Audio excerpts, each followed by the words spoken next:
사무엘상 13장입니다.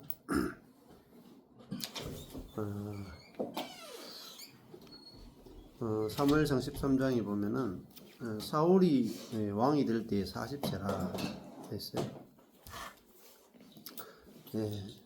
40세면은 꽤 나이가 되죠. 옛날에 과거에 40세면은 그래서 모세도 40살 단위로 40세, 80세, 120세 이렇게 살았는데 40이 고난의 숫자, 또 이 방황의 숫자, 어둠의 숫자라고 하는데, 그는 40세에 이제 왕이 됐습니다. 그가 이스라엘을 다스린 지 2년이 됐어요. 그러니까 굉장히 짧죠. 2년밖에 안 됐으니까. 이스라엘 사람 3,000명을 택하여 그 중에 2,000은 자기와 함께 믹마스와 베델산에 있게 하고 1,000은 요나단과 함께 베냐민 기브아에 있게 하고 남은 백성은 각기 장막으로 보내니라. 이제 왕인데 군대가 이제 3,000명 정도 있는 군대를 가진 왕이다 이렇게 생각하시면 됩니다. 아주 초기니까 아주 왕이 그 권력이 아주 작을 때죠. 사사보다는 낫죠. 사사는 상주하는 군대가 없는데 왕은 이제 상주하는 군대를 만들었으니까 이 3,000명에 해당되는 군대를 이제 운영하려면은 그 세금이 필요하죠. 세금이 필요하고 그래서 백성들이 이제 세금을 내야 되고 이 상주하는 군대를 먹여 살리기 위해서 돈이 필요하죠. 자, 이게 그러니까 사람들이 사람의 방법은 항상 선과 악이 따라요. 선한 방법을 쓰면 악이라고 하는 그림자가 반드시 발생을 합니다. 그래서 우리가 육으로 하는 것과 영으로 하는 게 다릅니다. 육은 반드시 그림자가 생겨요. 그러니까 육이 하는 것을 선이라고 부르고 영이 하는 것을 이렇게 생명이라 이렇게 부릅니다. 내가 만약에 가난한 사람을 돕는다. 내가 주체가 돼가지고 내가 재정적으로 누군가를 이렇게 섬기거나 도우면은 이제 그 자체로는 다른 사람을 돕는 거니까 좋은 거죠. 그래서 많은 그리스도인들이 재정적인 부분이나 또 몸으로 봉사하거나 교회 와서 봉사하거나 이렇게 하죠. 주일날 이제 식사 봉사도 그렇고 찬양대도 그렇고 교사 봉사도 그렇고 장로로 섬기는 것도 그렇고 근데 섬기는 건 좋은 거잖아요. 근데 섬기면 다 선이죠, 선. 근데 선은 반드시 그림자가 생겨요. 그러니까 나는 이만큼 섬겼다. 그리고 돌려받고 싶다. 이런 이제 반드시 그림자가 생기기 때문에 교회가 대부분 봉사나 선, 전도 이런 걸 선교 이런 걸 강조한단 말입니다. 그러니까 전도나 선교나 봉사나 헌금이나 이 모든 것들이 또 기도 많이 한다. 말씀 많이 읽는다. 그걸 전부 다 선이라 그래요. 선. 선은 반드시 뭘 만들어내면 자기 의를 만들어내요. 자기 의. 자기 의를 만들어내면은 교만해지고 그 다음에 다른 사람들한테 그 잣대를 가지고 비난과 정죄가 나오게 되고 또 상대방에게도 그걸 요구하게 돼요. 그러니까 선은 반드시 악이라고 하는 그림자가 생기고 또 자기 의라고 하는 그림자 또 교만 모든 것들이 나오죠. 그러니까 한쪽에서는 선이 나오고 한쪽에서는 악이 나오고 이걸 이제 선악과라고 부릅니다. 근데 이건 다른 말로 하면은 그 율법도 마찬가지입니다. 율법도 주의를 거룩하게 지켜라 했단 말입니다. 그러면은 한쪽으로는 주의를 거룩하게 지키니까 좋죠. 근데 또 한쪽으로 보면은 주의를 거룩하게 지키지 않는 사람에 대해서 판단과 비난과 정죄가 또 쏟아진다 이거. 그러니까 이걸 가리켜서 부패했다 이렇게. 부패했다는 말은 사람이 이렇게도 하고 저렇게도 못한다는 말입니다. 그래서 이제 김세현 교수가 했던 책에 보면 그런 내용이 있다고. 사람이 과학을 발전시켰어요. 그래서 이제 에디슨이 전기를 발명했단 말이에요. 전구를 발명해가지고, 이제 그 영국 그 가로등을 밤거리로 환하게 비추니까 사람들이 너무 좋아하는 거야. 이야, 이제 밤이 없구나. 밤에도 이렇게 가로등이 쫙 켜지니까 밤에도 다닐 수도 있고, 밤에 일할 수도 있고 너무 좋다 했는데, 반대로 말하면, 이제 어린이들이 공장에서 낮에도 가서 막 이렇게 일했단 말이에요. 근데 밤에 불을 켜놓으니까 밤에도 일해야 돼. 노동 착취가 생긴 거죠. 그러니까 원자력 발전소 만드니까 플루토늄이 나와가지고 원자 폭탄이 만들어지죠. 그러니까 사람이 하는 일은 답이 없어요. 그럼 예를 들어 좌파를 만들면 우파가 득세하고, 우파를 만들면 좌파가 득세합니다.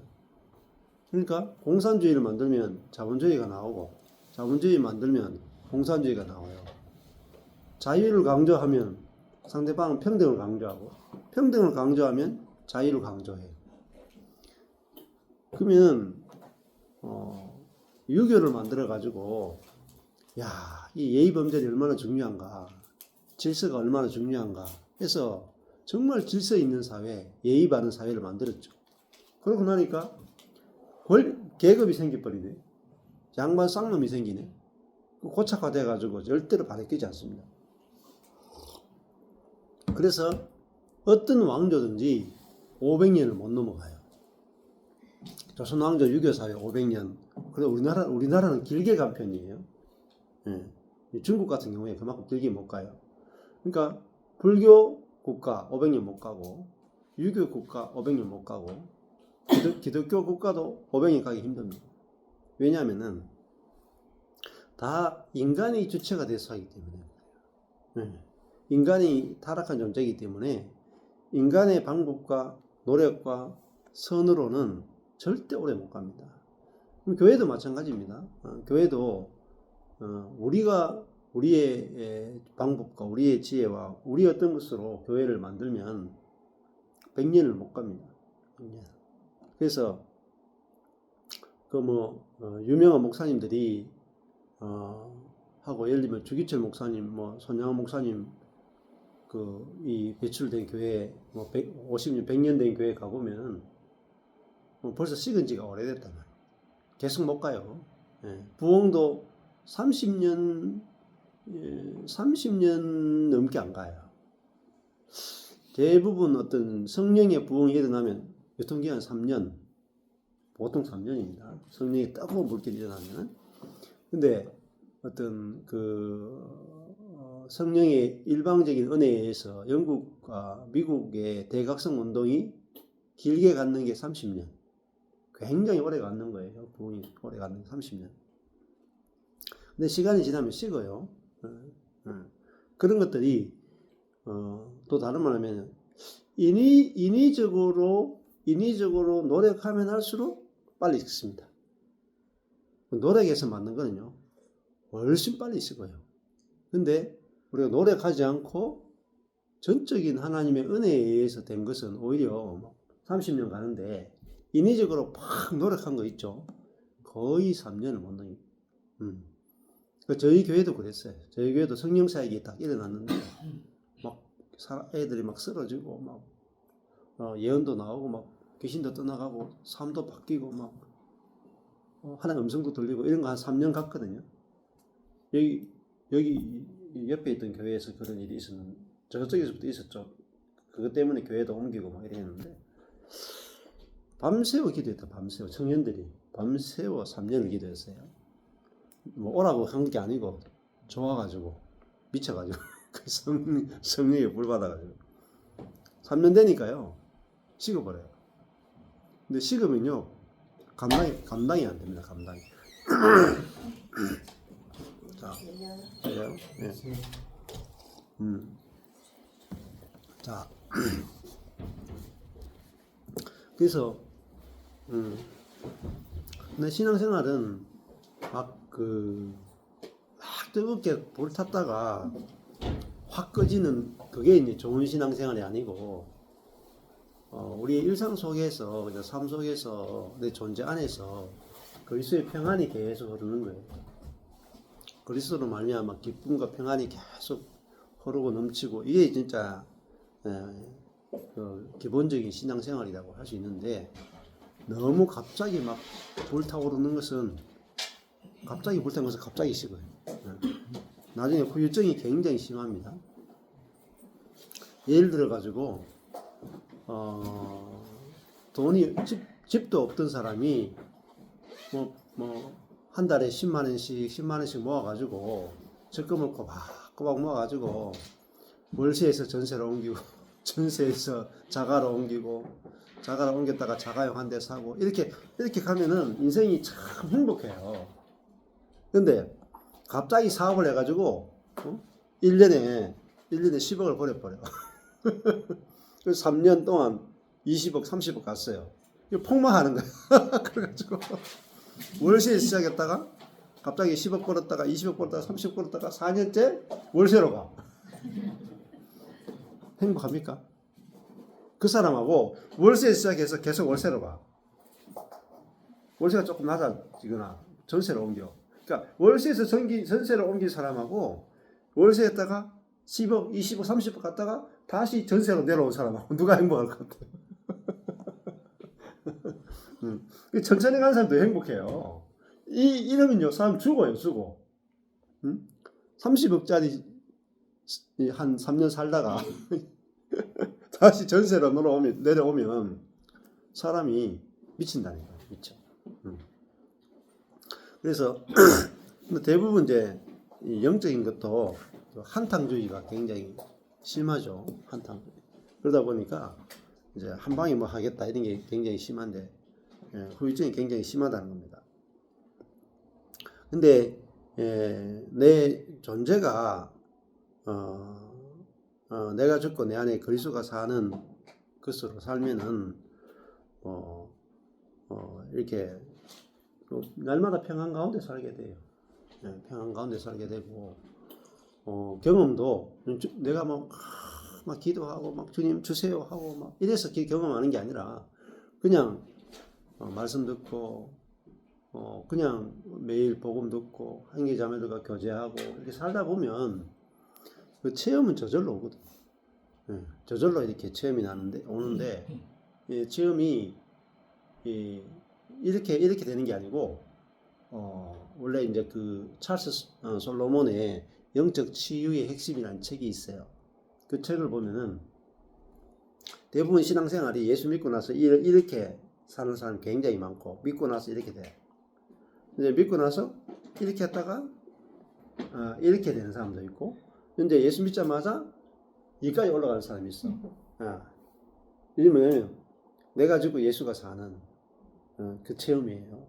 그러면 이 사람이 여기가 올라가서 거의 안 이렇게 하다가 이렇게 올라가요. 이게 진짜 그리스도의 삶이거든요. 근데 이게 결정적인 게 뭐냐면은 내 안에 그리스도가 사는구나 하는 사람은 여기서 쓴 거예요. 완전 정상에서 있어요. 정상에서 계속 올라가요. 올라가는데 이렇게 가다가 떨어지긴 해요. 떨어지긴 하는데 전체로 보면은 계속 올라가요. 요 그래프가 그 찰스 솔로몬의 영적 치유의 핵심이라는 책이 있는데 지금은 그 책이 안 나와요. 절판됐는데 그 책도 얇아요. 그렇게 사는 그리스도인들이 굉장히 작은 숫자래요. 굉장히 작은 숫자. 근데 제가 그 경험해 보니까 제가 그렇게 살게 되더라고요. 14년 동안. 그래서 지금 내가 죽고 그리스도가 사는 이 복음을 들은 사람은 여기서 안 떨어져요. 계속 올라간다니까, 계속. 왜냐면 그렇게 사는 사람도 있으니까 그런 그래프를 그렸을 거 아니에요. 실제로 체험되니까. 실제로 미국에서 그 사역을 하는 분들도 계세요. 자,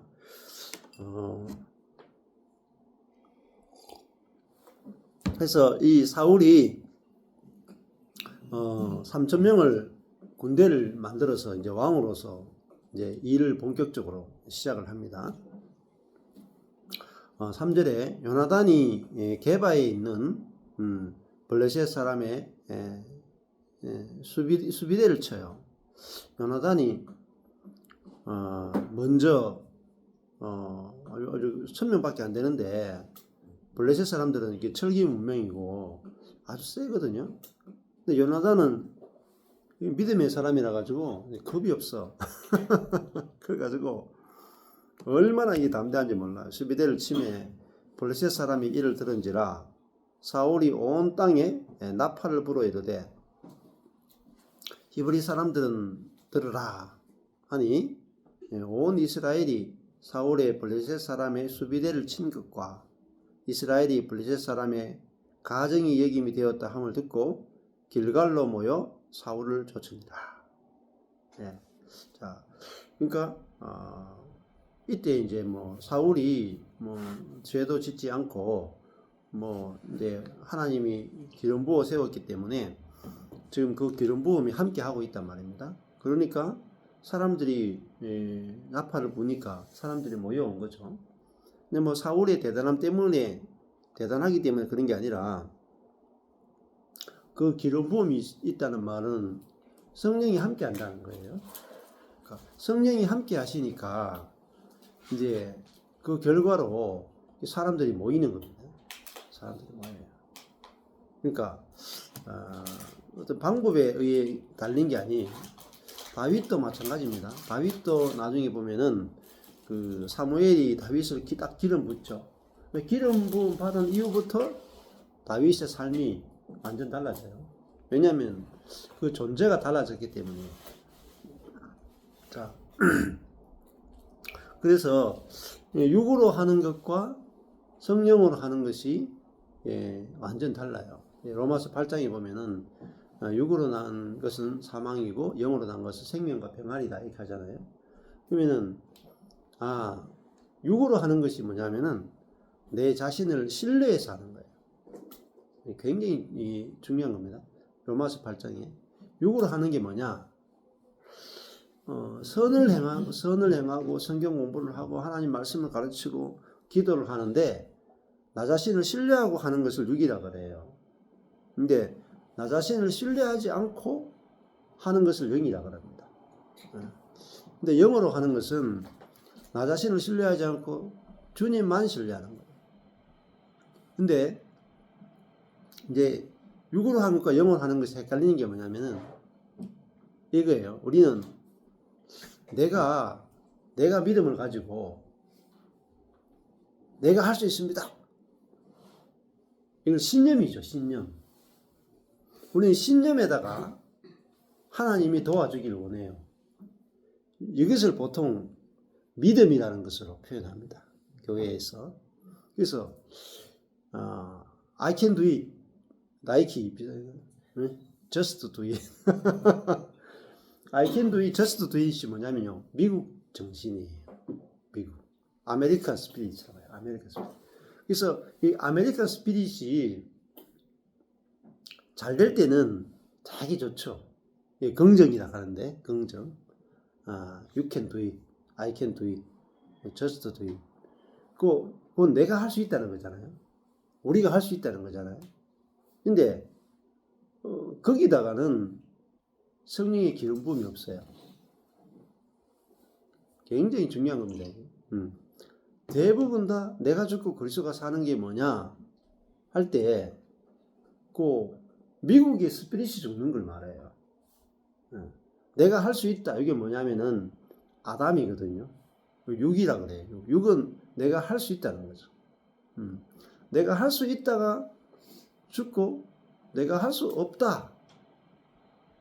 거기에 죽은 거예요. 죽은 거. 그러면 내가 할 수 없으니까 누가 하겠어요? 주님만이 할 수 있는 거예요. 주님만이. 이게 부활의 세계입니다. 부활의 세계. 그러면 자, 부활의 세계는 절망이 없어요. 낙담이 없어요. 부패가 없어요. 왜 없을까요? 내가 할 수 없다 시작이기 때문에. 잘 생각해요. 내가 할 수 없다 해서 출발했기 때문에 출발이 내가 할 수 없다예요. 그러니까 할 수 없는 것은 지극히 당연한 거죠. 그러니까 절망이 없는 거라. 근데 사람은 어디서 절망하느냐 하면은 아 이거 할 수 없네. 이러면 절망해 버린다니까. 저도 절망했어요. 아 내가 목회를 할 수 없구나. 절망했다고. 근데 알게 된 것이 아니 내가 할 수 있다고 생각했기 때문에 할 수 없다라는 자리에 가니까 절망이 오는 거죠. 근데 성경을 보니까 할 수 있는 일이 하나도 없더라고요. 예를 들면 이스라엘 백성들한테 홍해 앞에 탁 갖다 놓고 야 홍해 갈라. 할 수 있습니까? 네. 홍해 못 가르죠. 자, 이 애굽에서 10가지 재앙이 있어요. 피 재앙, 나일강을 피로 물들이는 거, 깨구리가 막 나오게 하는 거, 이가 막 득실거리는 거, 파리 재앙, 악질, 독종, 우박, 메뚜기, 흑암, 장자가 다 죽는 거. 10가지 재앙 중에 있잖아요. 우리가 할 수 있는 게 하나도 없어요. 홍해 가르는 거 우리가 못해요. 광야에서 반석에서 물이 나오는 거, 하늘에서 만나가 내리는 거, 이런 거를 가리켜서 뭐라고 말하냐면 하나님의 역사라 그래요. 이게 하나님의 일이라 그래요. 그래서 모세가 했던 하나님의 일은요, 하나님만이 할 수 있는 것을 하나님의 일이라 그래요. 근데 이 하나님의 일을 사람의 일로 바꾸는 게 뭐냐? 율법입니다. 우리는 율법을 행하고 하나님의 일을 했다 이렇게 말해요. 근데 여러분 성경에서 말하는 하나님의 일은 우리가 율법에 순종하는 것이 하나님의 일이 아니다. 하나님의 일이라고 하는 것은 하나님의 능력, 하나님만이 할 수 있는 일이 일어나는 것을 하나님의 일이라고 그러고 하나님의 역사라고 그래요. 하나님이 모세를 불렀는데 헌금하도록 부르고 찬양대 하도록 부르고 기도하도록 부르고 선교하도록 불렀습니까? 아니라니까요. 이걸 다 변질이 됐단 말이에요.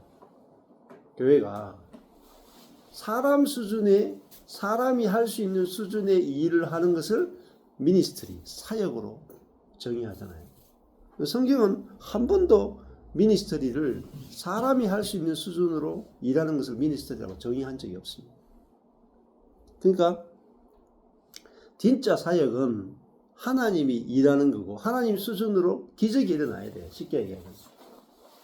사람이 할 수 없는 하나님만이 할 수 있는 걸 사역이라고 하는데 그 하나님이 할 수 있는 일 앞에서 우리는 다 어떤 사람이에요? 다 나는 할 수 없다는 사람이죠. 나는 할 수 없다. 자, 이게 기본이고 이게 베이스다 말입니다. 그래서 제가 이제 딱 사역이 막혀가지고 내가 못하겠구나 하는 그 자리에 있었는데 성경을 쫙 펼쳐 보는데 제가 생각했던 모든 사역은 사역이 아니더라고요. 하나님 수준의 능력과 지혜와 일들이 일어나야 사역이다. 그리고 성경은요, 하나님의 일하신 것을 기록했지 사람이 일한 것을 기록하지 않습니다. 모세가 몇 시간 기도했다. 그죠? 바울이 몇 명을 전도했다. 이런 걸 기록한 게 아니죠. 성경은 하나님과 예수님과 성령님이 하신 큰 일을 우리에게 선포해 주는 것을 성경이란다.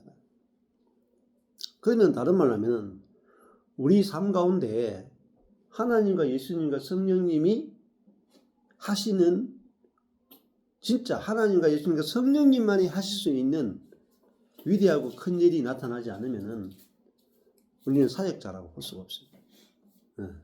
왜냐하면 다 내가 하는 거기 때문에. 내가 하는 거. 근데 그래서 사울에게 기름 부음이 부어지고 다윗에게 기름 부음이 부어지고 모세에게 여호와가 찾아오니까 상상도 할 수 없는 하나님 수준의 일이 탁 일어나죠. 그래야 참 선지자고 참 사도고 참 그리스도인이잖아요. 근데 이게 실종됐다 이 말이에요. 실종. 그러니까 우리 인생이 재미가 없는 거예요. 예를 들어 가지고 해외여행을 마음껏 다니고 크루즈 여행도 마음껏 다니고 또 막 우주 여행까지 다니는 사람이 있다고 칩시다. 근데 이제 돈이 없어 가지고 이게 그 뒤에 동네 산밖에 산책을 못 해. 그러면 얼마나 깝깝하겠어요. 마찬가지입니다. 하나님이 사람을 지으신 것은 하나님이 사람을 통해서 하나님의 일을 하기 위해서 지었다 이 말입니다. 하나님의 일.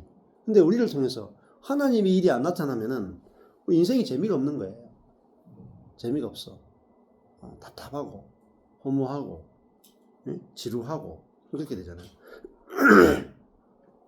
근데 다윗의 인생은 보면은 굴곡이 엄청나게 많았지만 그 모든 굴곡은 그 하나님의 일, 하나님의 능력, 하나님의 사랑을 경험하기 위한 고난의 삶이었잖아요. 근데 그런 고난이 올 때마다 너무너무 놀라운 하나님의 능력을 경험했다 이 말입니다. 그러니까 얼마나 힘들지만은 힘들 때마다 부활을 경험했잖아요. 그러니까 인생이 너무너무 풍성한 거죠.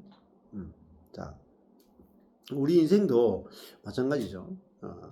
그래서 뭐 하나님만이 할 수 있는 일이 경험되는 게 좋다. 예를 들어 가지고 뭐 성남이도 작년에 부목사로서 월급을 따박따박 돌았어. 근데 재미가 하나도 없어. 그죠? 한 달에 300 넘는 돈이 따박따박 들어오는데 햄버거 하나 못 사 먹어. 월급 들어왔는데 재미가 없다니까요. 근데 올리는 월급도 안 들어오는데 너무 재밌다. 차이가 뭐냐?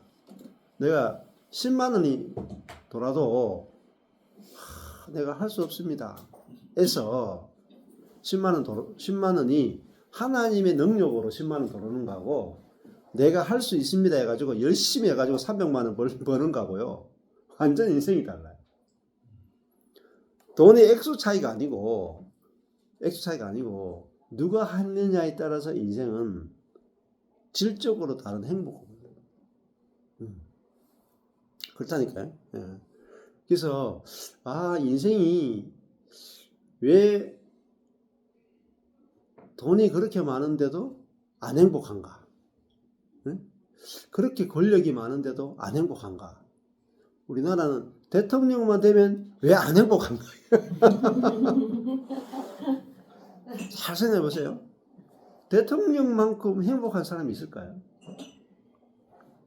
그러니까 행복의 최고봉이 대통령이에요. 대통령은 대기업 총수 위에 있습니다. 그런데 안 행복하다. 왜 그러냐? 이 짐이거든, 짐. 내가 해야 되는 짐이 엄청나게 무겁다. 그러니까 책임감부터 시작해가지고 은혜의 세계를 사는 게 아니고 내가 일해야 되는 세계를 살기 때문에 대통령이 되는 순간에 지옥이 들어가요. 대통령으로서 기분 좋은 건 1, 2년밖에 없어요. 항상 그래요. 5년 기간 중에 1, 2년은 좋아. 3년 차부터 대통령은요. 모든 대통령은 어느 대통령이든지 다 공격받게 돼 있어요. 그러니까 아무리 성공해봤자 답이 없어요. 그렇잖아요. 성공 뒤에는 항상 그림자가 생겨요. 어떤 것이든지 그림자가 생겨요. 그러니까 성공을 추구하지 마세요. 성공해봤자 답이 없어. 그리고 또 내가 원하는 게 있죠. 간절히 원하는 게 있어요. 내가 뭔가 어떻게 되기를 원하는 게, 이렇게 되기를 원한다. 간절히 원하는 게 있어요. 돼도요, 그림자가 생깁니다. 그림자가 생깁니다. 우리 남편이 조금만 돈을 더 벌면 했죠. 남편이 잘 돼가 돈 벌죠. 그때부터 바람 피웁니다. 진짜예요. 인간의 방법과 수단은요, 반드시 그림자가 생깁니다. 우리 마누라가 좀 더 예쁘고 잘생기고 사회에서도 인정받고 바람 피웁니다. 답이 없어요, 답이. 그러니까 인간의 어떤 방법이나 수단을 인간은 할 수 있다 하는 거죠. 할 수 있다. 할 수 없어요. 근데 일이 좀 되고 안 되고 이런 건 할 수 있겠죠. 근데 뭘 할 수 없느냐면 하나님이 전적으로 역사하시는 하나님의 역사, 이거는요 사람은 할 수 없는 거죠. 근데 하나님이 밖에서 행하신 거 있잖아요. 하나님 밖에서 행하신 것도 부패예요. 왜? 사람이 부패했기 때문에 하나님이 아무리 큰 일을 해도 그걸 받아들이는 사람이 그걸 온전하게 받아들이지 못하기 때문에 하나님 밖에서 기적을 행해도 3일을 못 넘긴다. 하나님께서 홍해를 갈라도 그거를 받아들이는 이스라엘 백성들이 딱 기파한 게 3일이다. 그러고 이제 마라의 쓴물이 나오니까 바로 속에서 쓴 것이 탁 나오잖아요. 그러니까 우리 인생이 진짜 만족하려면은 내 속에서 생수가 나오는 수밖에 없어요. 내 속에서. 그러면은 내 속에서 평안의 생수, 사랑의 생수, 기쁨의 생수, 만족의 생수가 나오면은 환경이야 이렇든 저렇든 아무 상관이 없어요. 아무 상관이 없어요. 자, 그러니까 우리 속에 예수님이 오셨다는 것은 부패한 옛사람을 죽이고 우리 속에 들어오셨다는 거잖아요. 부패한 옛사람을 죽이고 우리 속에 들어오셨다. 그러니까 예수님이 우리 속에 내주하시게 된 과정을 모르면은 의미를 알 수가 없어요. 근데 많은 그리스도인들이 예수님이 내 안에 산다 이거 알고 있죠. 근데 어떻게 예수님이 내 안에 들어와 살게 되는가? 그걸 아는 사람은 거의 없어요. 그리고 예수님이 내 안에 산다라고 하는 정확한 의미를 아는 사람은 더더욱 없고. 그러면 그거 모르면은 역사가 안 나타납니다. 내 안에 이게 10억짜리 이 수표가 있어도 수표가 있는지 모르면은 전혀 못 써먹죠. 안 그렇겠어요? 우리가 이 아프리카 사람한테 아프리카 사람하면 좀 그렇죠. 아프리카에도 굉장히 요즘 발전된 것도 많아요. 그러니까 아마존 밀림에 있는 사람이라고 하기 더 낫겠다. 아마존 밀림에 있는 사람한테 이 핸드폰을 400만 원짜리 핸드폰을 주면 뭐 하겠어요? 야, 이거 도끼가 없는데 이게 쇠덩어리다 좋다고 이게 두들기고 있을 확률이 상당히 높아요. 그렇잖아요? 마찬가지입니다. 내 안에 예수님이 들어오셔가지고 내주하고 사신다. 근데 내가 아마존에 밀림에 있는 그 사람하고 비슷하다고요. 그러니까 예수님이 내 안에 들어와 사시는데 이걸 망치로 써야 되는지 빗자루로 써야 되는지 아무 쓸모가 없어요. 이제 이게 우리 영적인 문제라는 거죠. 휴대폰을 받으면은 휴대폰 사용 설명서가 있어야 되고 휴대폰을 쓸 수 있어야지 그게 내게 유익이 되지. 내가 휴대폰 들고 있다고 해서 아무런 유익이 없습니다. 우리 나이 드신 분들이 연세 드신 분들이 우리 스카이프 깔아가지고 이거 하잖아요. 공부하잖아요. 같은 휴대폰 갖고 있는데 누구는 스카이프를 할 수 있고 누구는 스카이프 앱을 못 쓰잖아요. 마찬가지입니다. 자, 내 안에 계시는 그리스도 사용 설명서가 꼭 필요해요. 내 안에 계신 그리스도가 사시는데 이 그리스도가 산다는 것이 무슨 의미이고 어떻게 할 때 내 안에 그리스도가 사시는가. 조금 전에 시작할 때 제일 중요한 걸 말씀드렸어요. 내가 할 수 없다. 내가 할 수 없다가 1번이에요. 내가 할 수 없다. 내가 할 수 없으니까 내 안에 예수님이 오시지 않았습니까? 내가 할 수 있는데 구태여 주님이 뭐 힘들게 하늘까지 내려오셔가지고 그 먼 길을 걸어서 오실 필요가 없어요. 그래서 야, 내가 할 수 없다. 그 다음에 뭡니까? 내 안에 그리스도는 하실 수 있다. 그러니까 절망이 없죠. 왜? 나는 할 수 없지만 내 안에 그리스도가 하실 수 있으니까 그리스도가 어떻게 하시는가 보자. 이렇게 된단 말이에요. 그러니까 절망이 없어요. 예를 들면은 내 자녀들이 문제가 많다. 자녀가 문제가 많다. 그럼 1번이 나는 할 수 없다. 나는 할 수 없으니까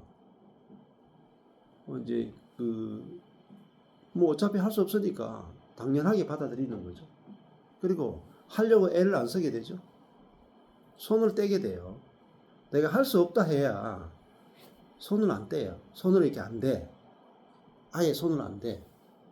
목회도 마찬가지로 내가 할 수 없다가 와야 하려고 애도 안 쓰고 못해도 당연하게 받아들이고 비교도 안 하게 돼요. 근데 내가 할 수 없기 때문에 내 대신 하기 위해서 내 안에 주님께서 오셨구나. 이렇게 알면은 내가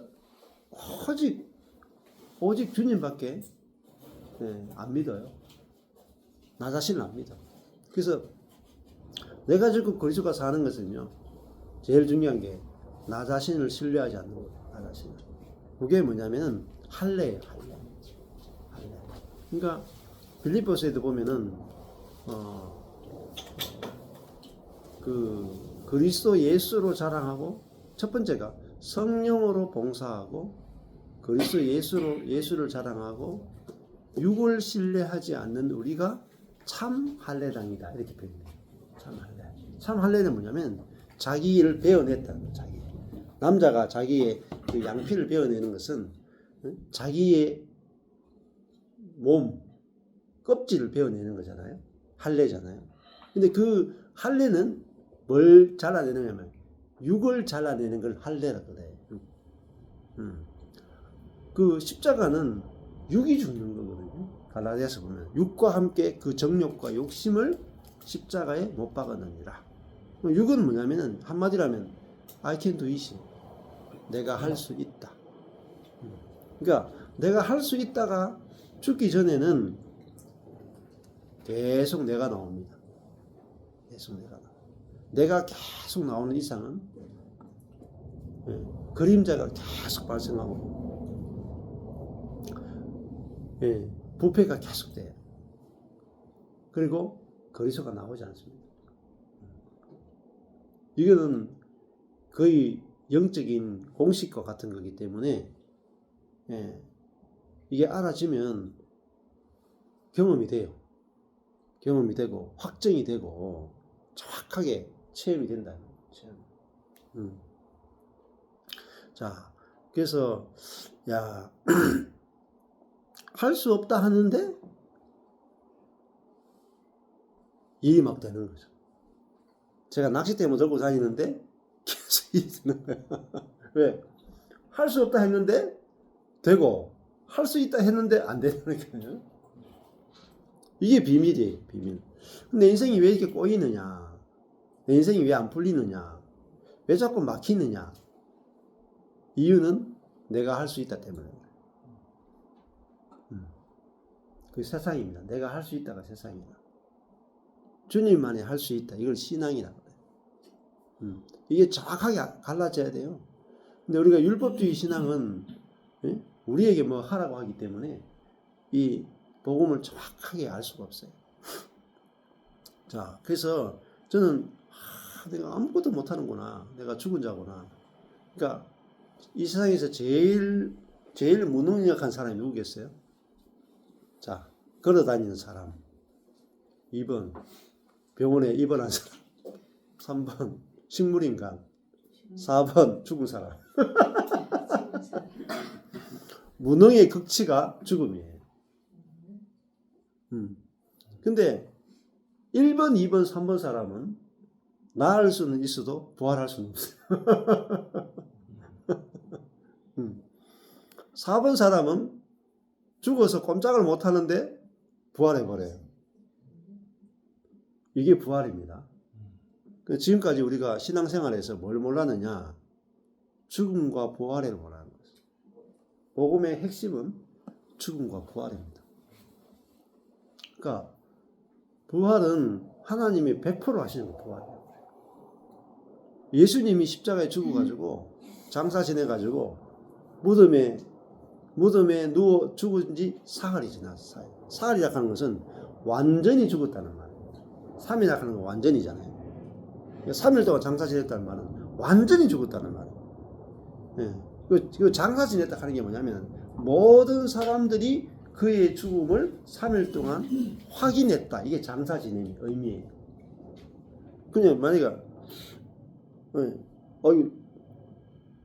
오늘 저녁에 사람들이 제 단체 카톡에 전 목사가 죽었대 하고 갑자기 이제 카톡이 탁 올라왔다 칩시다. 사람들이 믿겠어요? 안 믿겠어요? 안 믿어요. 근데 저의 시체를 딱 두고 3일 동안 장례 기간을 보내는 거라. 그러면 다 와가 보는 거라. 진짜 죽은 안 죽은 다 보고 제가 입관하는 것도 보고 세마포로 싸는 것도 보고 무덤에 가서 파묻는 것도 보고 이걸 장례 기간이라는 거예요. 예수님은 3일 동안의 장례 기간이 있었다니까요. 장례가 꼭 필요한 게 뭐냐면은 확실히 죽었다.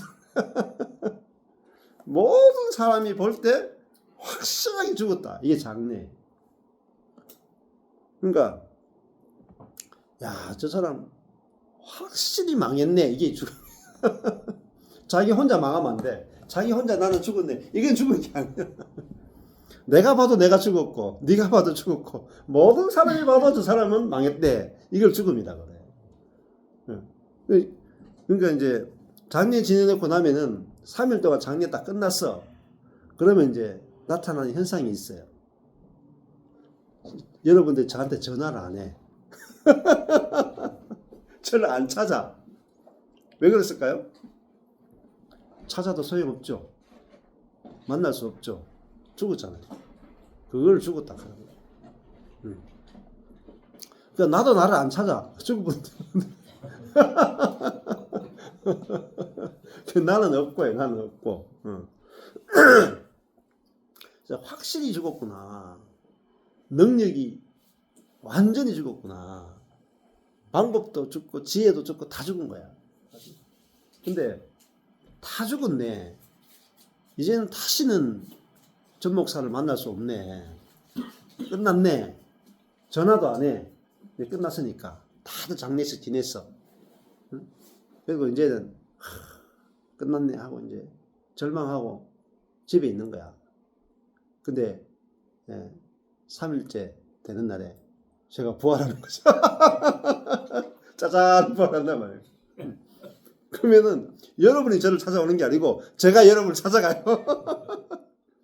여러분 쪽에서는 제가 장례를 지냈기 때문에 제가 부활한다는 생각을 못 하잖아요. 부활이라고 하는 것은 예수님이 짜잔 부활해가지고 제자를 찾아간다니까요. 그게 부활이에요. 그러니까 그 죽음과 부활에 대해서 내가 경험을 안 해봤기 때문에 죽는 게 뭔지 부활하는 게 뭔지 전혀 몰랐다 이 말. 근데 제가 죽었다가 부활해 보니까 확실하게 알겠더라고요. 확실하게. 야, 그러면 저만 죽었다 부활한 게 아니고 여러분 다 죽었다가 부활했다. 저만 부활했다 하면 제가 이제 교주가 나를 따르라 이렇게 교주가 되는 거예요. 근데 그게 아니고 모든 그리스도인들은 그리스도와 함께 죽고 사흘 동안 장사 지낸 바 되고 그리스도와 함께 사흘 만에 부활한 자라니까. 다 참여됐다고요. 함께. 그러니까 근데 어떤 사람이 죽었고 어떤 사람이 부활했는지를 모르면 표면만 알면은 그게 참여가 안 돼요. 참여가 내가 체험이 안 돼요. 응? 예.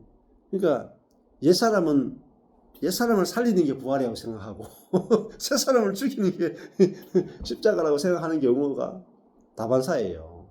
다반사. 교통사고 난다니까. 교통사고. 그러니까 나는 할 수 있다는 사람을 부활시켜 버리고 나는 할 수 없다는 사람을 죽여. 그러니까 죽음도 경험이 안 되고 부활도 경험 안 되는 거예요.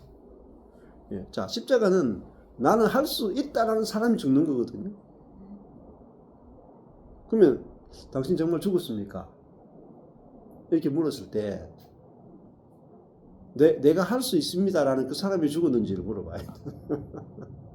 당신 정말 할 수 없습니까? 당신 정말 목회할 수 없습니까? 당신 정말 자녀를 양육할 수 없습니까? 당신은 정말 사랑할 수 없습니까? 이렇게 물어봐야 돼요. 근데 할 수 없습니다. 해야 죽은 사람이고 우리의 의지를 가지고 한번 해봐야죠. 이런 사람은 안 죽은 사람이에요. 그걸로 예, 판명이 나는 거예요. 근데 나는 확실하게 할 수 없습니다. 확실하게 할 수 없습니다. 그러나 내 안에 부활하신 그리스도가 나와 연합됐고 내 안에 내주하시기 때문에 이제는 그리스도가 사시고 그리스도가 하십니다. 그 사람이 그리스도와 함께 부활한 사람이에요. 그러면 거기서 말하자면 부활의 능력이 나타난다. 부활의 능력. 그리스도가 사시는 게 나타난다는 거예요. 자, 예. 그럼 이게 신약적으로 보면은 진정한 신약의 기름 부음인데, 신약의 기름 부음은 뭐냐면은 기름 부음이 너희 안에 있다. 구약에는 기름 부음이 너희 위에 있다, 밖에 있다. 기름이 밖에 부어지는 게 구약적 기름 부음이라면, 신약의 기름 부음은 기름 부음이 우리 안에 있는 거예요. 안에. 예, 이 차이예요. 어마어마한 차이입니다. 어마어마한 차이. 정말 큰 차이입니다.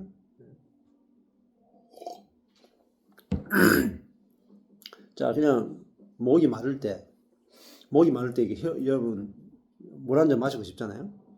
근데 제가 여러분한테 다 혀 내미십시오. 혀를 다 내밀었어. 그럼 제가 물 한 방울씩 적셔 주는 거예요. 그래도 안 마른 것보다 낫잖아요. 물 한 방울 이렇게 혀 내면 한 방울 탁 떨어져 스포이드로. 그래도 안 먹는 것보다 낫죠.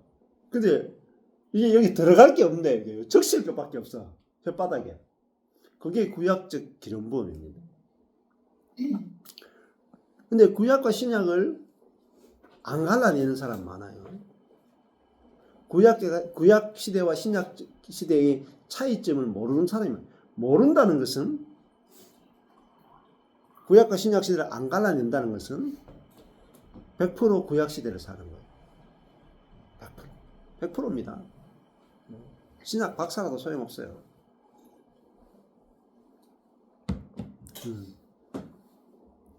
구약 때는 목이 마른데 우리 혓바닥에다가 물 묻혀주는 거예요. 안에 들어가질 못해요. 옛사람이고 죄인이고 전적으로 부패했고 죽은 자이기 때문에 성령이 우리 안에 못 들어오신다고요. 예수 그리스도와 함께 우리가 그 옛사람이 죽었기 때문에 이제는 성령께서 우리 안에 들어오신다고요. 생수가 우리 안에 들어온다고 이렇게. 들어와서 내 안에서 생수가 돈다 이 말입니다. 그리고 내 안에 이 생수의 근원 되시는 성령께서 내 안에 사시기 때문에 목이 마르면 내 속에서 생수가 터진다니까. 밖에서 이렇게 묻힐 필요가 없어요. 이게 오순절 성령 사건이 얼마나 위대한 사건인지 여러분 아셔야 돼요.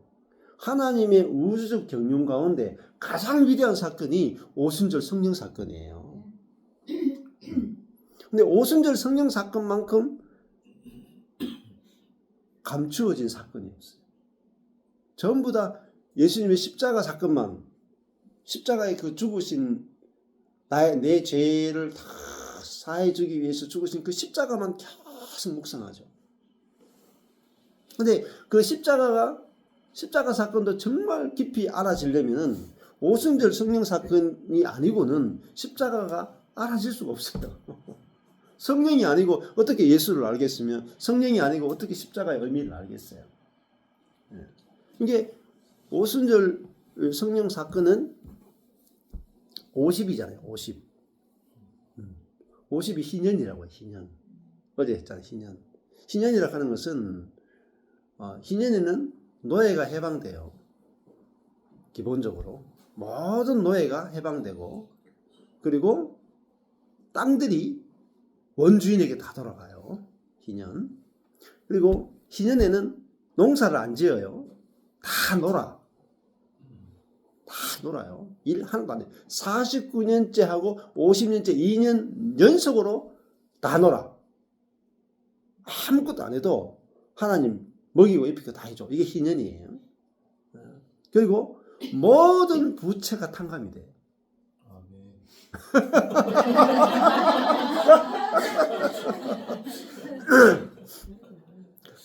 주의 성령이 내게 임하셨으니 희년을 전파하게 하게 하십니다. 예수님 오신 이유는요, 희년을 전파하게. 희년이 뭐냐? 메시아의 시대예요. 주의 날이에요. 구약 시대에 주의 날이 오면 주의 날. 하여튼 구약 때 모든 선지자들이 주의 날, 심판의 날, 종말의 날 그렇게 날 외쳤죠. 그 날이 뭐냐? 메시아의 날이에요. 그리스도의 날이라. 그게 뭐냐? 희년이라니까요. 희년. 예수님은 단순히 죄만 사하기 위해서 오신 분이 아니에요. 그 희년에 죄를 사해 주는 게 뭐죠? 부채 탕감이죠. 부채 탕감. 모든 부채를 다 탕감시켜 준다. 그리고 부채만 탕감해줘요. 노예됨에서 해방시키죠. 내 자녀들이 노예로 갔다가 종으로 갔다가 딱 49년, 50년 되면은 내 노예로 갔던 모든 내 자녀, 내 후손들이 다 해방돼가 집으로 돌아와. 그 집 날리고 했는 거 있잖아요. 땅 날리고 했는 거 다 원주인에게 다 돌아와. 그게 희년이에요. 근데 사람들이 희년을 기뻐한 사람이 있고 기뻐하지 않은 사람이 있어요. 누가 기뻐했을까요?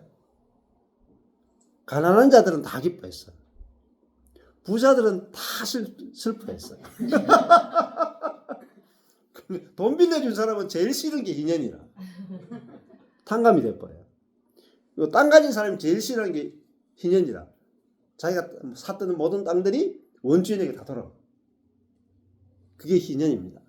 예수님은 희년을 이 땅에, 그 희년이 뭐냐? 곧 하나님의 나라예요. 하나님의 나라. 그러니까 예수님이 이 땅에 오신 이유는 하나님의 나라를 가져오셨다 이 말입니다. 단순히 죄사함이 정도가 아니라니까요. 하나님의 나라를 가져오신 거예요. 근데 이 하나님 나라의 복음에 대해서 너무나 우리가 눈이 안 익어져 있었던 거죠. 하나님의 나라가 왔다는 말은 뭐냐면은 하나님이 왕으로 오셨다는 거예요. 실제로 왕권을 행하신다는 말이에요. 그 하나님의 지혜와 하나님의 능력으로 우리 삶을 전적으로 통치해 주신다. 사단에게서 해방시켜 주시고 하나님께서 하늘의 모든 풍성함으로 우리에게 공급해 주신다. 이게 하나님의 나라예요. 아멘. 근데 이 하나님 나라의 복음을 그냥 기껏 죄사함의 복음으로 만들어 버렸다. 그러니까 아버지가 재산을 한 1000가지 정도 물려줬는데 나는 그 중에서 한 가지만 상속받은 거예요. 그러니까 배가 쫄쫄 굶죠. 999가지는 내가 없다 하고 그런 게 어딨냐. 싫다 하고 그러니까 못 받는 거죠. 그러니까 어쩔 수 없어요. 저도 처음에 이 복음을 전하는데 허황하다, 완전주의다, 도사 같은 소리 한다. 제가 바보 됐다는 게 바보.